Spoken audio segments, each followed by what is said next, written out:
Hey guys, Gary Walker here with WalkerFitMuscle.com, and pre-exhaust training is a training principle that's been around since the late 60s. Basically, the way the strategy works is by performing a single joint or isolation movement prior to a compound movement. This is completely opposite of most muscle building strategies. The goal is to pre-fatigue the muscle group you are working with an isolation movement and then perform the compound exercise immediately after.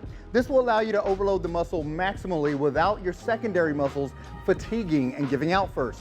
It will also allow you to use much less weight, so you don't have to overwork your joints and you still get amazing muscle growth.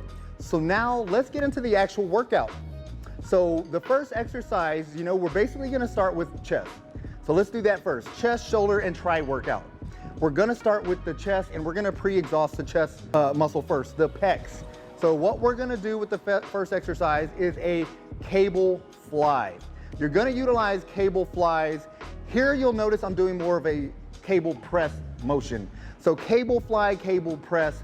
Basically what you're trying to do is use a light weight, really focus on getting a good stretch and get a lot of blood flow into the chest. And you're gonna wanna do this for 3 sets of 12 to 15 reps, higher reps. Once you've completed the cable fly, then you're gonna get into a dumbbell incline fly. So again, another fly movement. Typically when you're doing pre-exhaust training, you usually use one isolation exercise. And what I'm trying to do here is really get a lot of blood flow into the chest first, because a lot of people struggle to build their chest. They tend to have more well-developed anterior delts. They tend to not feel the chest muscles actually working. So we're gonna use 2 exercises here to really focus on a huge pre-exhaust for the pecs. All right, second one, like I said, incline dumbbell flies. You really wanna get nice, good stretch, nice, good contraction at the top, and really focus on the full range of motion when you're doing these. Again, the goal here is not heavy weight, it's driving blood into the pecs. So for this, you're gonna wanna shoot for 3 sets of 10 to 12 reps, more high reps. So now that you've done these 2 pre-exhaust techniques, now it's all about some of the compound work. And now we're gonna be getting into a dumbbell bench press. Dumbbell bench press, you're not gonna go near as heavy as you typically would in most of your chest exercises, because once again, your chest is already fatigued, and you'll notice it's not gonna take a lot of weight now. Here's the goal here. We do wanna go a little bit heavier.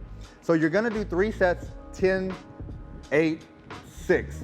So strategically, you wanna do 10 reps, add a little bit of weight, 8 reps, add a little bit of weight, or you may be too fatigued to add weight.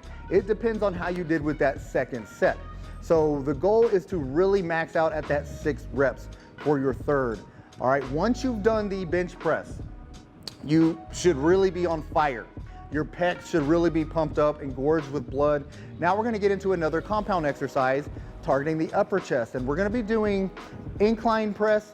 You can use a standard barbell incline press, or you can continue with dumbbells if you want. However, I am gonna be using a Smith machine. I love the Smith machine, especially after my pecs are fatigued.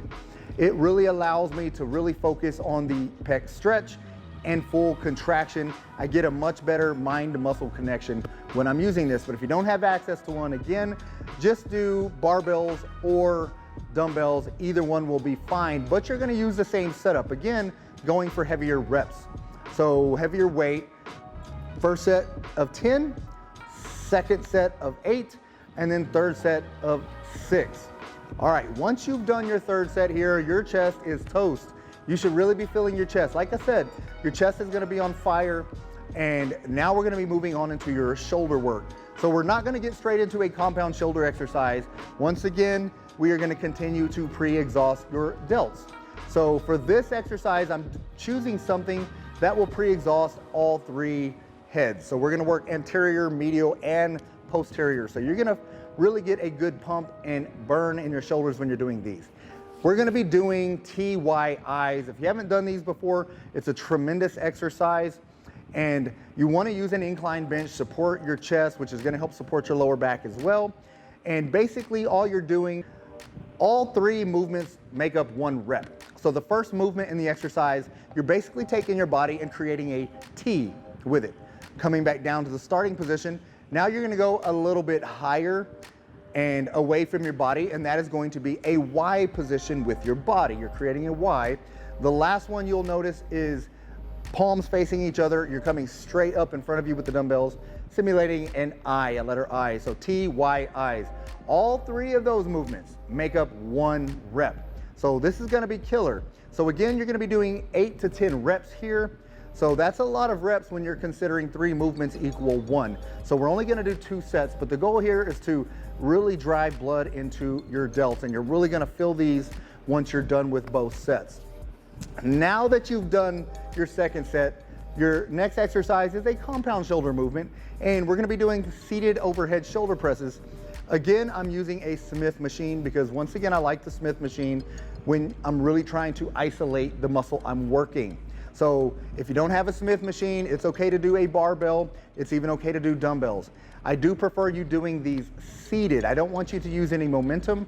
I really want you to focus on just getting a lot of delt work because your delts are already gonna be on fire. Your delts are already full of blood. So now it's just about finishing off the delts with a heavier compound exercise. So once again, doing another compound movement, 3 sets, 10, 8, 6. So we're gonna use that for these compound movements. So 10 reps, add weight if you need to, 8 reps, add weight if you need to, and then 6 reps.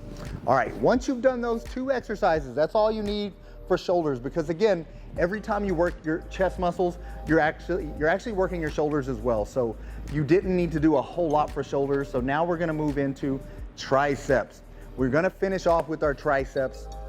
And for here, higher rep, this is gonna be a unilateral exercise, meaning one side at a time. And it's gonna be overhead dumbbell tricep extension.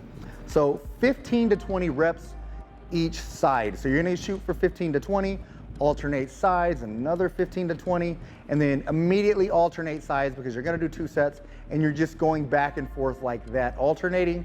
And after you've done that, your triceps will also be full of blood. Now we're gonna get into our compound exercise.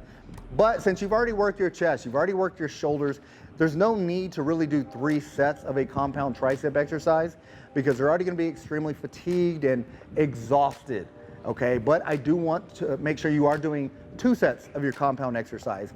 And for this one, we're choosing a close grip dumbbell tricep press, similar to a close grip bench press. However, when you're doing this with dumbbells, it's more of an actual tricep press. You'll notice my movement when I do this. It's a little bit different. The bend is coming more at the elbow as opposed to the shoulder. Instead of really stretching at the shoulders like you would a chest exercise, we're mostly just bending that elbow, getting the dumbbells close to your chest, and then extending the dumbbells back up. It's more of a stretch of the elbow and then an extension of the elbow, which is why this is more of a tricep press. So for these 2 sets, you want 8 reps and then 6. So yes, you want to finish off with some more heavy work. But all right, guys, that's all for the push workout.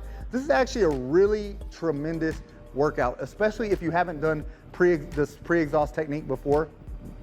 This is gonna make a big difference in your muscle growth. And typically what I do, I write this into my programs. You can do this for 8 weeks or 12 weeks. It's not a technique, same with all techniques. You don't wanna stick to one technique year round. You wanna incorporate this for 8 to 12 weeks, get a ton of benefits out of it, and then move and transition into a different technique. All right, but again, this is gonna be tremendous for new muscle growth. You're probably gonna be getting sore. If you're one of those people that's used to working out, you don't really get sore much anymore, then I guarantee you will probably get sore with the first few workouts doing the pre-exhaust technique. And again, the cool benefit with this is it's gonna keep your joints healthy. You're not having to go near as heavy. Another thing that it does, it ramps up the intensity. You're overloading your muscle more than you normally would. You're more in the time under tension range that's beneficial for hypertrophy, and you're doing less damage to your joints. So tremendous benefits by utilizing this technique. But all right, guys, that's all I got for the video.